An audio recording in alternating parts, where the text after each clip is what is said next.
Hello and welcome back. Today is November 10th, 2024, and we are reading Chapter 4 of Lirael by Garth Nix.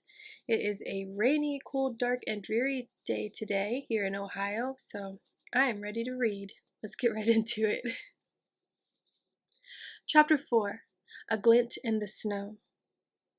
As Seinar and Rael led the others forward, Lirael thought she would see them do whatever it was you did when you met the king and his queen, who had the added distinction of being the Abhorsen.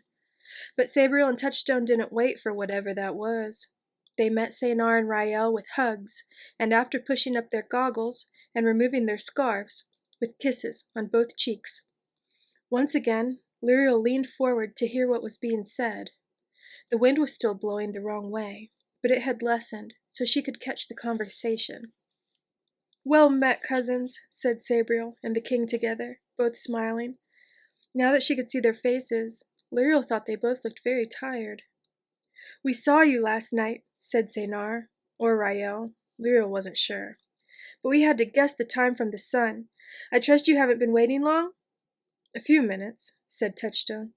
"Just long enough to stretch." "He still doesn't like flying much," said Sabriel, with a smile at her husband. No confidence in the pilot. Touchstone shrugged and laughed. "You get better all the time," he said. Lirael sensed that he wasn't just talking about flying paper wings. There seemed to be a semi-secret line of energy and feeling that ran between Touchstone and Sabriel. They shared something unseen, something that brought laughter and the smile in Sabriel's eyes. "We didn't see you staying," continued Seinar. "I take it we got that right?" "You did," replied Sabriel, and the smile was gone from her eyes. "There's trouble in the west, and we cannot linger. Only long enough to take counsel, if you have any to give." "The west again?" asked Seinar, and she shared a troubled look with Rael, as did the others of the Clare behind her. "We see nothing for too great a part of the west. Some power exists there that blocks all but the briefest glimpses. Yet we know that it is from the west that trouble will come to pass. So many futures show snatches of it, but never enough to be useful." "Plenty of present trouble, too," said the king, sighing. "I've raised 6 charterstones around Edge and the Red Lake in the last 10 years. Only 2 remain from year to year, and I can no longer spare the time to keep repairing the others. We go there now to quell whatever the current trouble is, and to attempt to find the source, but I'm not confident we will, particularly if it's strong enough to hide from the Clare sight." "It's not always strength that can blind our sight," said one of the Clare, the oldest there, "nor even evil. There are subtle powers that divert our sight for reasons we can only guess, and there's always simply the fact that we see too many futures, too briefly. Perhaps whatever blinds us near the Red Lake is no more than this." "If it is, then it also breaks charterstones with the blood of charter mages," said Touchstone, "and it draws the dead and free magic to it more than anywhere else. Of all the kingdom, it's the region around the Red Lake and the foothills of Mount Abed that most resists our rule. 14 years ago, Sabriel and I promised that the broken charterstones would be made anew, the villages re-established, the people once again free to go about their lives and business without fear of the dead and free magic. We've made it so from the wall to the northern desert, but we cannot defeat whatever it is that opposes us in the west. Apart from Edge itself, that part of the west is still the wilderness that Caragor made it over 200 years ago." "You grow weary of your toils," said the old Clare suddenly, and both Touchstone and Sabriel nodded. But their shoulders were straight, and while they admitted their weariness, they gave no sign that they refused the burden. "We get no rest," said Touchstone. "There's always some new trouble, some danger that can be dealt with only by the king or the Abhorsen. Sabriel gets the worst of it, for there are still too many dead abroad, and too many idiots who would open further doors to death." "Like the one who's currently causing havoc near Edge," said Sabriel. "Or so the messengers say. A necromancer or free magic sorcerer, one who wears a bronze mask. She, for it's reported she's a woman, has a company of both the dead and living men, and they've been raiding farms and steadings from Edge to the east, almost as far as Robles-town. Yet we've heard nothing from you. Surely you must have seen some of this." We rarely see anything near the Red Lake, replied Rael, with a troubled frown, but we usually have no problem farther afield. In this case, I regret that we've given you no warning for what has happened, and can give you no guide as to what will. A company of the guard is riding from Choir, said Touchstone, but they will not arrive for at least 3 days. We plan to be at Robles-town ourselves by the morning. Hopefully a bright morning, added Sabriel. If the reports are true, this necromancer has many dead hands under her control. Maybe even enough to attack a town at night or under a heavy cloud. I think we would definitely see an attack upon Robles-town, said Rael, and we have not. That's some relief, said Touchstone. But Lirael saw that he didn't entirely believe them. She was herself shocked, because she had never heard of the sight being blocked, or of there being some place where the Clare couldn't see. Except beyond the wall, to Ancestier, of course, but that was different. No magic worked in Ancestier, at least not once you go well south of the wall, or so the story said. Lirael didn't know anyone who'd ever been to Ancestier, though the rumor was that Sabriel had grown up there. The wind strengthened as Lirael mulled over what she'd heard, so she couldn't quite catch the next bit of conversation, but she saw the Clare bow, and Sabriel and Touchstone motioned for them to rise. "Don't get formal on me," exclaimed Touchstone. "You can't see everything, just as we can't do everything. Somehow we've managed so far, and we'll keep on managing." "Keep on" being the watchword of this year and all the years behind it, said Sabriel, sighing. "Speaking of such, we'd best turn the paper wing around and take flight again. I want to visit the house on the way to Robles-town." "To take counsel with?" asked Rael, but the rest of her words were lost to Lirael, carried away by a gust of wind. She leaned forward a bit more, still trying not to dislodge the snow from her cap. Sabriel said something in return, but Lirael couldn't make it out, save for the last part. "Still sleeps most of the year under Rana's." Then there was more lost talk, as they all clustered around the paper wing and slid it around. Lirael craned forward as far as she dared, snow slipping from her face.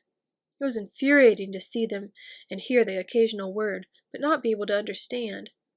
For a moment, she even wildly thought of casting a spell to improve her hearing. She'd seen references to such a spell, but she didn't know all the marks.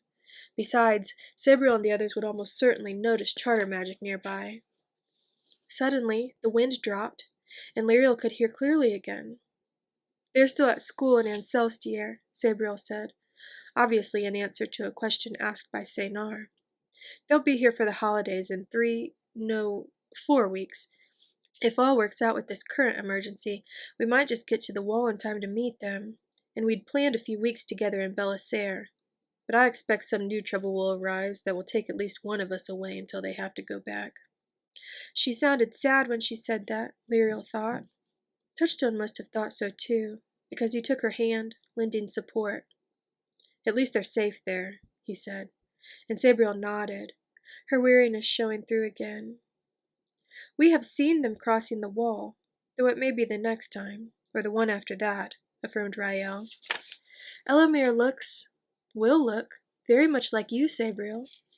"Fortunately," said Touchstone, laughing, "though she takes after me in some other respects." Lirael realized that they had been talking about their children. They had two, she knew. A princess, who was roughly her own age, and a prince who was younger. She didn't know by how much. Sabriel and Touchstone obviously cared about them a great deal, and missed them. That made her think of her own mother and father, who must not have cared about her at all. Once again, she remembered the touch of that soft, cool hand. But her mother had still left her, and who knew whether her father even knew of her birth? "She will be queen," said a strong voice, dragging Lirael's attention back to the present. "She will not be queen. She may be queen." It was one of the other Clare, an older woman, speaking in the voice of prophecy, her eyes seeing something other than the lump of ice she was staring at. Then she gasped and stumbled forward, hands flung out to break her fall into the snow. Touchstone lunged and caught her before she could hit the ground, setting her back on her feet. She swayed there, still unsteady, her eyes wild and dreaming. "A far future," she said, the strange timbre of foreseen gone from her voice. "One in which your daughter, Elamere, was older than you are now, reigning as queen. But I also saw many other possible futures side by side, where there is nothing but smoke and ashes, the whole world burnt and broken." Lirael felt a shiver pass through her entire body as the old Clare spoke. Her voice carried so much conviction, Lirael could almost see the desolate ruins herself. But how could the whole world be burnt and broken? "Possible futures," interjected Saynar, trying to sound calm. "We often catch glimpses of futures that will never be. It is part of the burden of the sight." "Then I for one am glad I don't have it," replied Touchstone, as he let the still shaky Clare go into the helping hands of Saynar and Rael. He looked up at the sun, and then across at Sabriel, who nodded. "I regret to say that we must be on our way." He and Sabriel shared a smile at this unintentional rhyme, turning their heads so that only they and the hidden Lirael saw it. Touchstone took off his swords and stowed them in the cockpit, then took Sabriel's sword and put that away as well. Sabriel took off the bell bandolier and gently laid it down, careful not to jar the bells. Lirael wondered why they had bothered to get them out for such a short time. Then she realized that they lived so much in danger that it was second nature to keep weapons close at hand. Like the merchant's guards in the refectory that morning, the realization that the Abhorsen and the king didn't trust the Clare's protection made Lirael suddenly think of her own weaponless state. What would she do if she were attacked out there after everyone had gone? She wasn't sure if her key would open the sally port from the outside. She hadn't even thought about it on the way up. Lirael stopped watching the paper wing in order to panic, imagining a night out here and a monstrous claw dragging her out of the snow. The prospect of an unchosen death didn't appeal to her at all. Then a sudden movement caught her eye. Sabriel, now in the paper wing, was pointing straight at Lirael hiding in the snow. "You might want to investigate that green glint," said Sabriel, her words all too clear for once. "I think whatever lies beneath it is harmless, but you never know. Farewell, cousins of the Clare. I hope we can meet again soon, and tarry longer."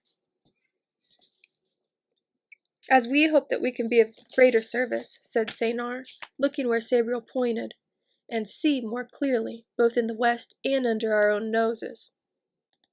"Farewell," added Touchstone, waving from the rear of the paper wing.